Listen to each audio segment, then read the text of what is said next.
Hello, everybody. I'm Melanie Lawson, and welcome to the Midday. We've got a lot of news ahead, but we've also got a lot of weather to tell you about. So let's get right to our newest meteorologist, Kevin Roth. Good afternoon, Kevin. Good afternoon, Mel. Yeah, we do have a cold front moving through, and that means big changes. One, the rain. And we've already seen some of that rain this morning.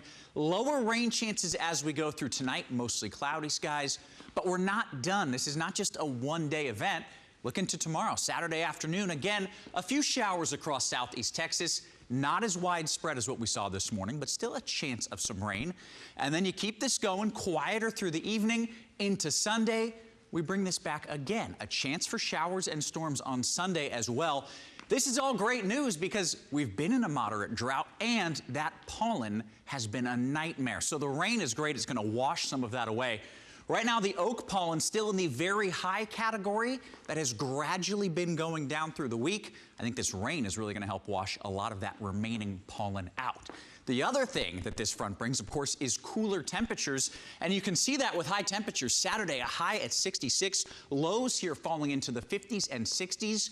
But it is a quick rebound back into the heat. By Sunday, we're already in the 80s. By Monday, Tuesday, Wednesday, still more of those 80s. Close to 90 degrees as we start to close out the week. And then by next Saturday and Sunday, we're back in the 70s. Mel? All right, Kevin, thanks a lot. Wow, big changes. Well, now we want to update you on the latest on the coronavirus outbreak. Another case has been reported in the Houston area, which means there are now 80 cases here with 2 deaths. The latest case is in Brazoria County. That is the 5th in that county. And the person is a man in his 40s from the Rasharon area. He is recovering at a private residence. Now, it is not yet clear how he was infected, but we should point out that 7 of the cases we've just told you about have recovered. But what exactly does recovered mean? Well, someone tests negative twice within a 24-hour period and no longer shows symptoms. So again, you're looking at the numbers we have seen up till now, up to 80 there. And across the globe, there are more than 244,000 cases worldwide and more than 14,000 here in the U.S., with 205 deaths so far in the U.S. Across the state of Texas, 260 cases and 5 deaths. And the city of Houston has now opened a testing site for COVID-19. This one is set up at Butler Stadium, just off of Highway 90 in Southwest Houston. And that's where we go to join ABC 13 reporter Jeff Ealing live. Jeff, we know yesterday you were at a different site where people were driving up, but not everybody will get a chance, I guess, to get tested today at this new site, right? Yeah, that's correct. Thursday's drive-through location, which is open again today off of West Tidwell, is for the general public. Anyone who exhibiting symptoms of coronavirus, they're really looking for a fever. If you've got a fever, they'll give you a test to see if you've got COVID-19 or coronavirus. But this different situation here today, here at Butler Stadium. Today, here is just for law enforcement officials, first responders, and healthcare workers. And they just started testing people. It was supposed to start right around 11 o'clock, but the first car just passed through here a second ago. And a lot like what we saw yesterday, Mel, people are not getting out of their vehicle. This is a drive-through, drive-up. You get the swab inside your vehicle. You never have to leave the vehicle, and then you'll be notified of your status after the test comes back. And we've been told in the past that it takes anywhere from 4 hours to possibly even 24 hours to get your test results back. So people are obviously coming here and getting their information taken. I've been told that the health department has sent information on how to register before you get here for first responders and healthcare providers, and that you would register, you'd get a number, then you'd come up and you'd already be in the system that way. Earlier today, a healthcare provider, she's a home occupational therapist, she stopped by to say that she didn't know anything about a registration process and she had hoped that she would be able to get tested. She told us that she was exhibiting symptoms and she was concerned for her safety. She just texted me a few moments ago. She said that she waited in line for about 2 hours or so. She got here about 9 o'clock. This didn't start until about 11:30. Anyway, she said she waited in line, and then when she finally got to the point where she could speak with someone, they said that she did have to register, so that she was turned away. She was unable to be tested. But the idea here is to test first responders and healthcare workers, healthcare providers who are showing symptoms. So again, one of the things that they're looking for, Melanie, is a fever. If you've got a fever, they want to know, want you to come on down here. And it's important to test first responders and healthcare providers because obviously they're on the front lines of these things. And like the occupational therapist told me over the phone, you know, she's going into people's homes, so she really wants to be tested. So hopefully she'll be able to get tested at a later date. This is one of 4 testing centers that's going to be opened up eventually. This is the first of 4 to be opened up. And again, today's activity is just for first responders and healthcare providers. And so authorities want them to be tested. They're going to try to get as many through here today as possible. And eventually the public will be allowed to come down here. But it will not be very similar to what we saw yesterday, where anybody can just come up and get in line and get a free test.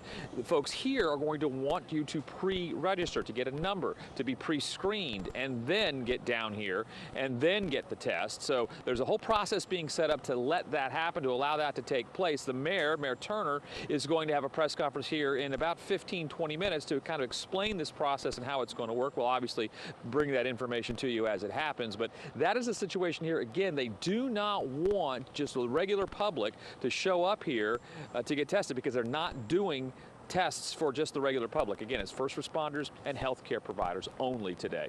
Reporting live, Jeff Ealing, ABC 13 Eyewitness News. All right, Jeff, I'm so glad you explained that, because we did see just a lot of folks out there yesterday. If you show up and you're not in that category you're talking about, but you show up with symptoms, will those folks be tested?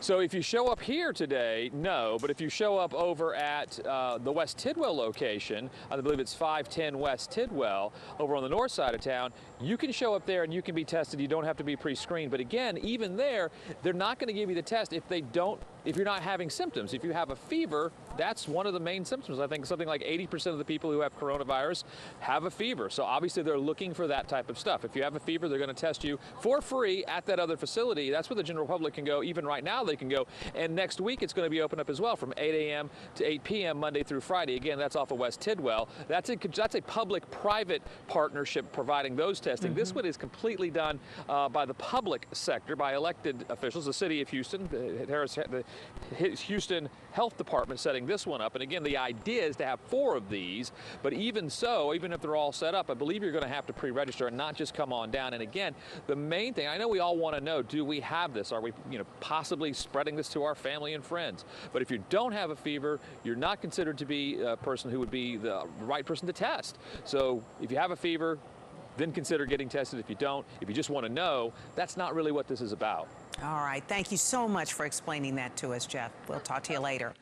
Well, families who live in Fort Bend County can now get disinfectant there for free. The drive-through service will run until 4 p.m. That's 7 days a week. Let's head on out to reporter TJ Parker, who's at the Gus George Law Enforcement Academy in Richmond. And TJ, this is a great idea, but folks can't just show up and take it. They're going to need to bring their ID to prove they live there, right?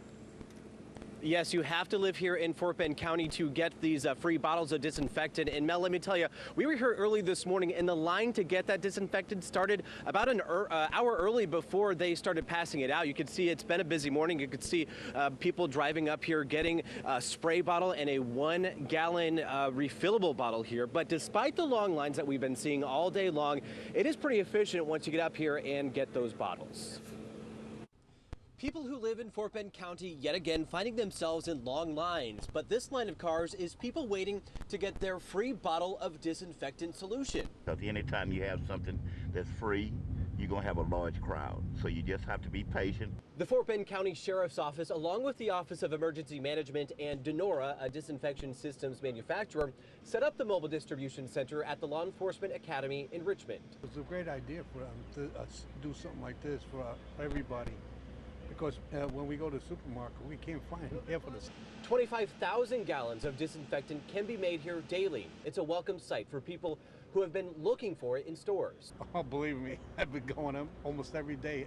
Sometimes I've been there at 6 o'clock in the morning, and then the shelves are completely empty by the time I get into the store. Fort Bend County jail trustees are filling the bottles and deputies are passing it out. Each family gets a 32-ounce bottle and a 1-gallon refill bottle. The sheriff's office says save that bottle when you come to refill. Also important, be sure to read the directions when you get it. It's a blessing.